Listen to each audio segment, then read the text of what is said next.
الحمد لله رب العالمين والصلاة والسلام على نبينا محمد وعلى آله وأصحابه أجمعين أما بعد. Mes très chers frères, mes très chères sœurs, Assalamu alaikum wa rahmatullahi wa barakatuh. Le sujet de notre modeste rappel est un sujet grandiose, un sujet immense qui traite du récit de la dernière des personnes qui sortira de l'enfer et qui entrera au paradis. Et nous allons rentrer immédiatement par la grâce d'Allah subhanahu wa ta'ala dans le vif du sujet. Ainsi, عن عبد الله بن مسعود رضي الله عنه قال قال رسول الله صلى الله عليه وسلم إني لأعلم آخر أهل النار خروجا منها وآخر أهل الجنة دخولا رجل يخرج من النار حبوا فيقول الله اذهب فادخل الجنة فيأتيها فيخيل إليه أنها ملآه فيرجع فيقول يا رب وجدتها ملآه فيقول اذهب فادخل الجنة فيأتيها فيخيل إليه أنها ملآه فيرجع فيقول يا رب وجدتها ملآه فيقول اذهب فادخل الجنة فإن لك مثل الدنيا وعشرة أمثالها فيقول تسخر مني وأنت الملك. قال عبد الله بن مسعود رضي الله عنه فلقد رأيت رسول الله صلى الله عليه وسلم ضحك حتى بدت نواجذه وكان يقول ذاك أدنى أهل الجنة منزلة رواه البخاري ومسلم. Ainsi, mes très chers frères, mes très chères sœurs, Abdullah ibn Mas'ud radiyallahu anhu, qu'Allah soit satisfait de lui, nous rapporte ce récit qu'il a entendu du prophète Muhammad sallallahu alayhi wa sallam, qui a dit: certes, je connais la dernière personne qui sortira de l'enfer et qui entrera au paradis. Certes, je connais la dernière personne qui sortira de l'enfer et qui entrera au paradis. Il s'agit d'un homme qui sortira de l'enfer en rampant à quatre pattes. Il s'agit d'un homme qui sortira de l'enfer en rampant à quatre pattes. Et Allah subhanahu wa ta'ala lui dira: va et entre au paradis.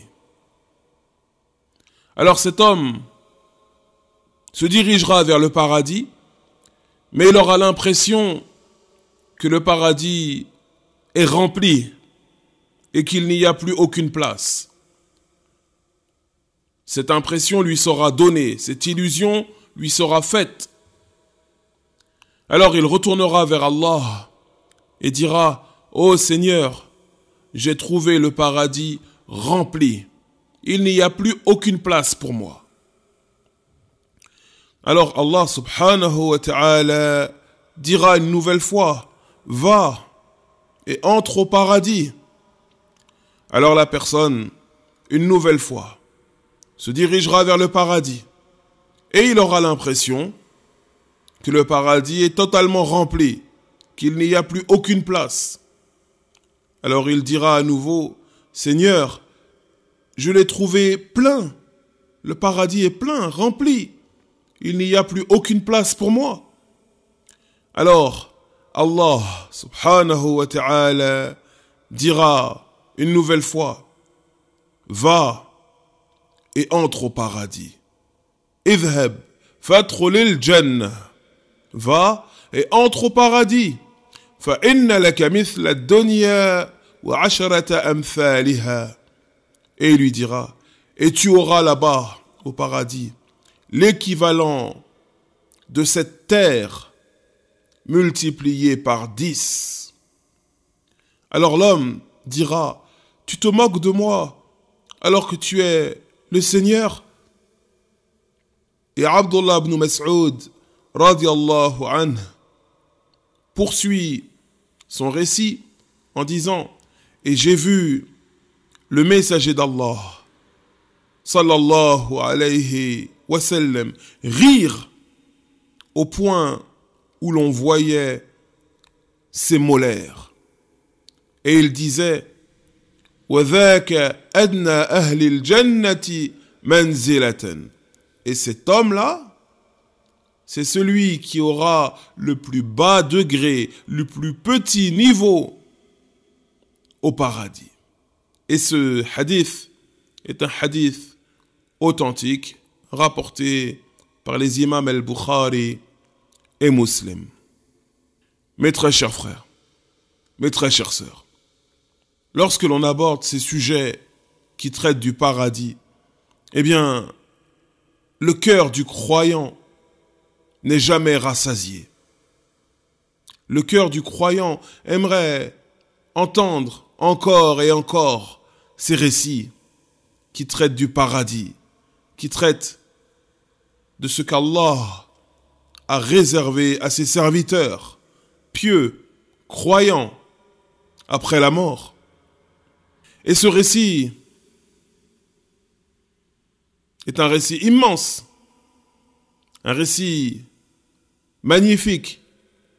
En vérité, ce récit authentique que nous a conté le messager d'Allah, ce n'est pas une histoire, ce n'est pas une fable, c'est la vérité. Ceci va se produire véritablement. C'est le récit de la dernière personne qui sortira de l'enfer et qui entrera au paradis. Et pour bien comprendre ce hadith, pour bien comprendre ce récit prophétique, pour saisir les tenants et les aboutissants de cette parole qu'a dite le messager d'Allah, sallallahu alayhi wa sallam, il faut méditer sur les termes, sur les mots qui composent ce récit. Il s'agit d'un homme qui sera resté en enfer à cause de ses péchés, à cause de ses fautes, à cause de ses délaissements, à cause de son manque de sérieux par rapport à la religion. Il s'agit d'un homme qui sera resté en enfer un grand nombre d'années. Il aura été châtié, puni en enfer. Des châtiments terribles et douloureux. Des châtiments inimaginables. Mais néanmoins, cet homme était croyant. Cet homme était croyant. Il appartenait aux monothéistes, ceux qui adoraient Allah sans rien lui associer, malgré ses péchés, ses fautes, qui lui ont fait mériter l'enfer.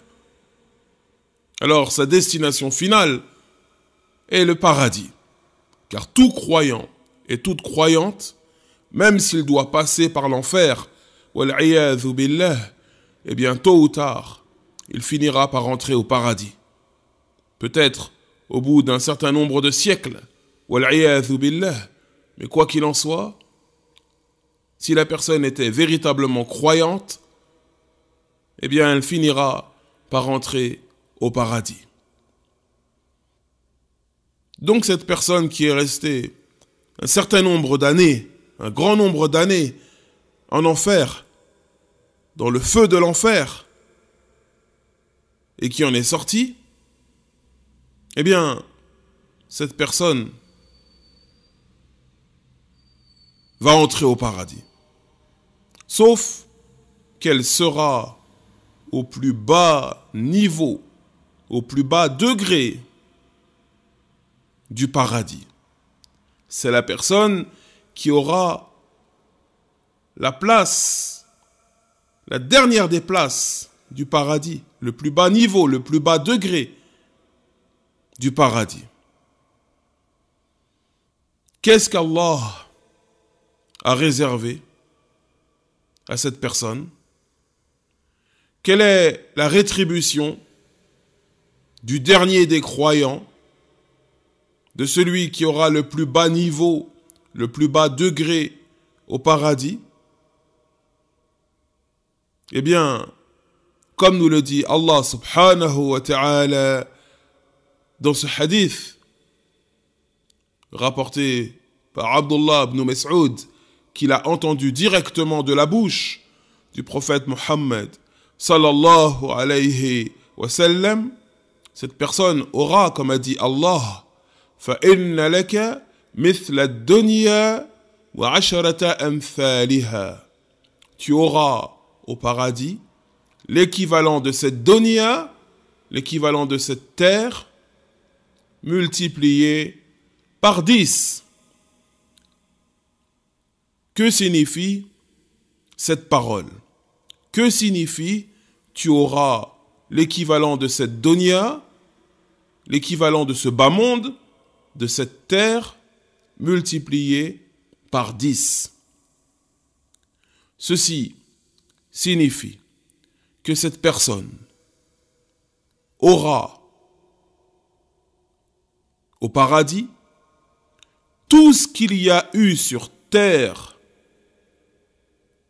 depuis son début jusqu'à la fin, tout ce qu'il y a eu comme chose agréable, comme délice, comme plaisir, comme réjouissement, comme beauté. Il aura tout cela multiplié par 10.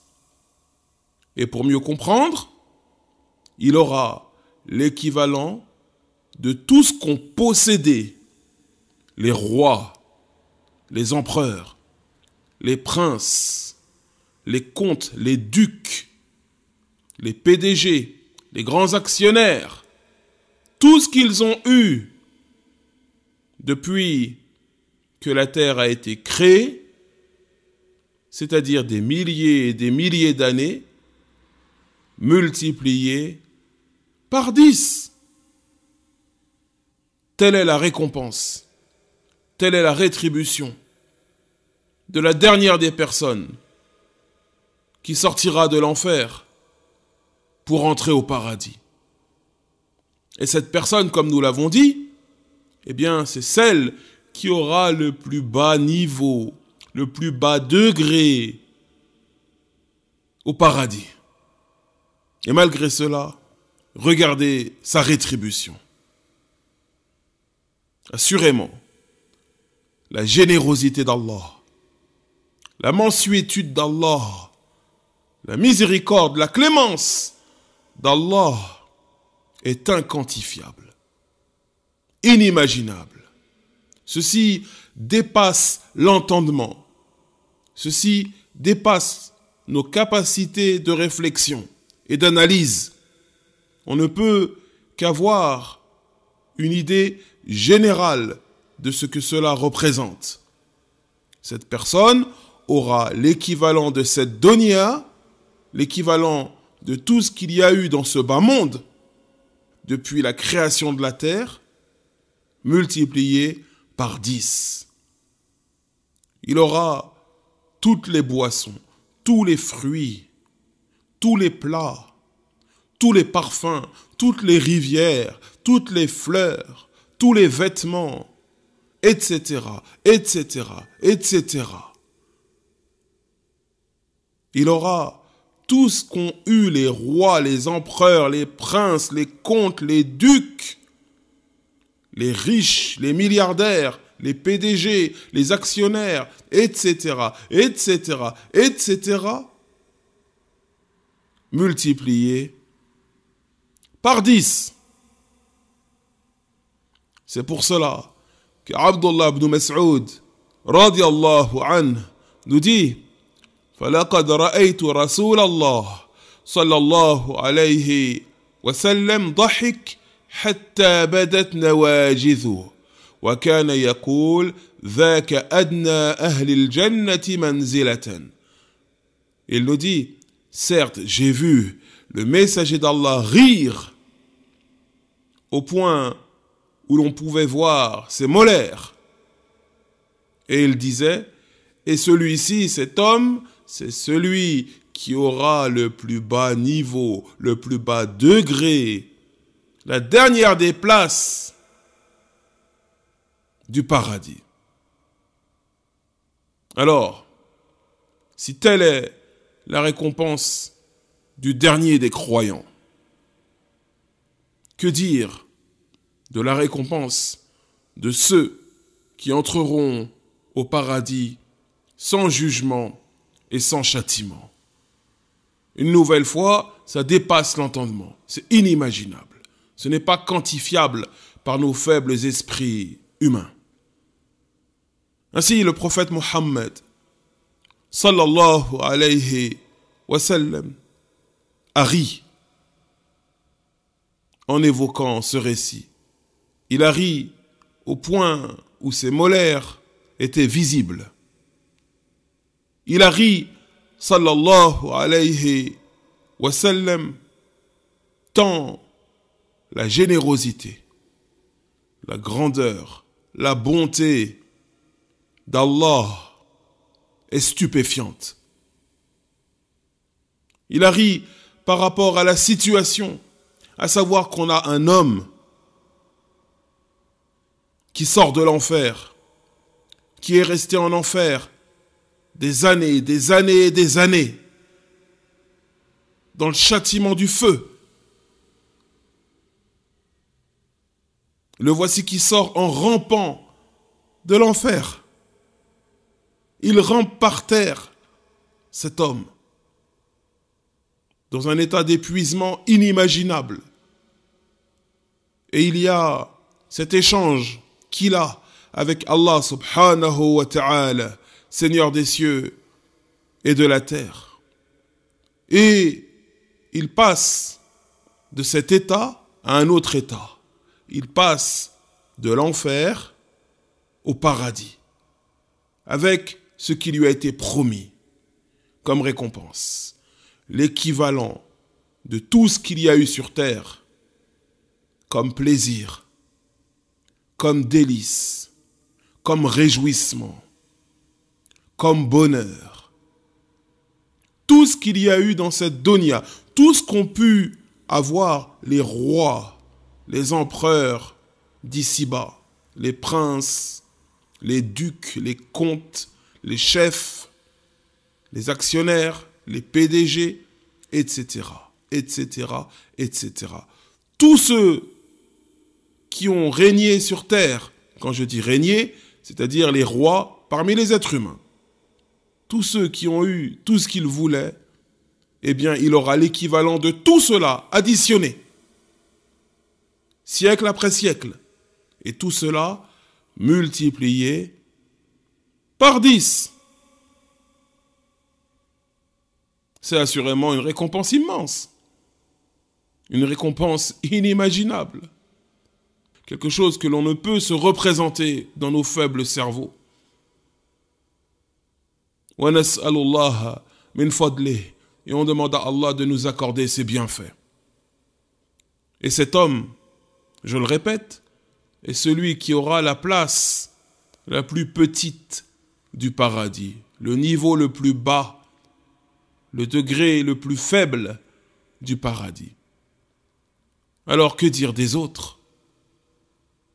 Que dire des serviteurs pieux d'Allah parmi les hommes et les femmes, ceux au sujet desquels Allah nous dit lui-même dans le hadith divin, rapporté par l'imam Muslim.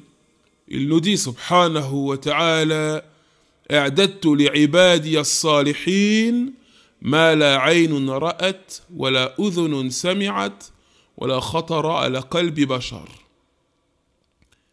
J'ai préparé pour mes serviteurs pieux ce qu'aucun œil n'a jamais vu, ce qu'aucune oreille n'a jamais entendu et ce qu'aucun cœur n'a jamais imaginé. Ça, c'est la récompense des serviteurs pieux d'Allah.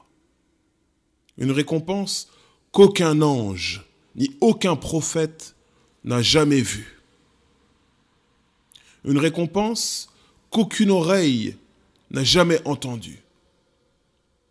Une récompense qu'Allah seul connaît, subhanahu wa ta'ala. C'est à cela que l'on se doit de songer, que l'on se doit de penser. Lorsque se présente à nous une adoration, on se doit de se rappeler de ce qu'Allah a réservé aux croyants pieux et aux croyantes pieuses. On se doit de se rappeler de cette grande récompense. Tout comme on se doit de se rappeler de l'enfer et de ses châtiments terribles et douloureux lorsque se présente à nous un péché, une désobéissance. Mes très chers frères, mes très chères sœurs, lorsque l'on parle de ces sujets, lorsque l'on parle du paradis, des récompenses du paradis, des délices du paradis, les cœurs des croyants et des croyantes ne sont jamais rassasiés. On aimerait lire, entendre, écouter des récits qui parlent du paradis, et ce, en grande quantité. Car ces récits, ils mettent en lumière ces récits que l'on trouve dans le noble Coran ou dans la Sunna, dans les enseignements du prophète Muhammad sallallahu alayhi wa sallam. Ils mettent en lumière la bonté d'Allah, l'immensité de sa générosité et sa toute-puissance, subhanahu wa ta'ala. Aussi, on demande à Allah de nous rajouter de la foi, de raffermir, de renforcer notre foi, à nous et à vous, ainsi qu'à nos proches et vos proches. On lui demande de raffermir nos cœurs sur la foi, dans l'islam, et on lui demande de nous préserver de l'enfer, nous et nos proches, ainsi que vous et vos proches. Et on lui demande de nous faire tous entrer au paradis, l'ensemble des croyants et des croyantes. On lui demande qu'il nous fasse entrer au paradis sans jugement ni châtiment, qu'il nous inscrive parmi ses serviteurs pieux, qu'il nous pardonne nos fautes, raffermisse nos pas sur la voie droite. هذا ونكتفي بهذا القدر وصل اللهم على نبينا محمد وعلى آله وأصحابه أجمعين والحمد لله رب العالمين.